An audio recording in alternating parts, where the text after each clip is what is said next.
Is it possible that one Christmas song can bring people of all races and backgrounds together in the true spirit of the season? In the years following the Civil War, America was a nation struggling for healing and rebirth. Slavery had ended, and the sons and daughters of those who had suffered under its grip were now finally born into freedom. But would the enduring hope and deep spirituality of these slaves be passed down to the future generations? The answer is yes, thanks to an African-American choir director from Knoxville, Tennessee, who committed his life to preserving Negro folk songs and spirituals. His legacy has given us one of America's most beloved and performed Christmas songs. John Wesley Work was a man of great influence, particularly among the students of Fisk College.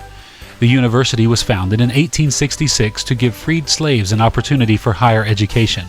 The school produced the famous Fisk Jubilee Singers, a group of vocalists who traveled the world to perform inspiring Negro spirituals. Several members of the singing group were also members of Work's church choir. They took his musical arrangements of sorrow songs or spirituals back to the Jubilee Singers, and soon Work's music was being performed before world leaders such as Queen Victoria and President Chester Arthur. One of the group's earliest songs had a simple message: "Go tell it on the mountain, over the hills and everywhere.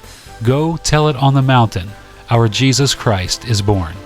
Fisk College graduate W.E.B. Du Bois, who wrote The Souls of Black Folks, referred to the Negro spiritual as the most original expression of human life and longing born on American soil. Most of the spirituals focused on the pain and suffering of life and bondage, but "Go Tell It on the Mountain" stood out as a battle cry of a redeemed people.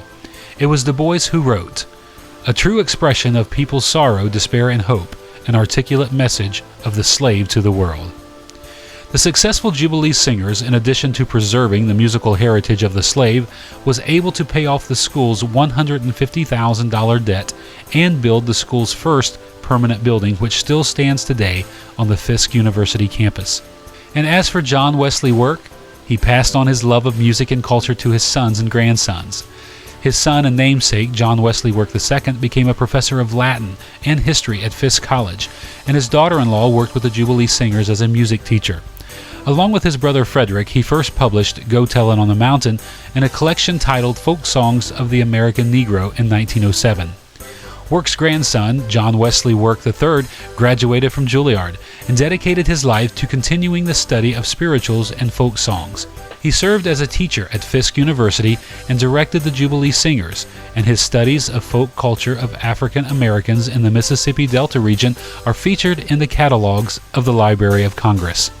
It is his updated arrangement of the song, first published in 1940, that we sing today, a simple song with a message of hope and good news for all people.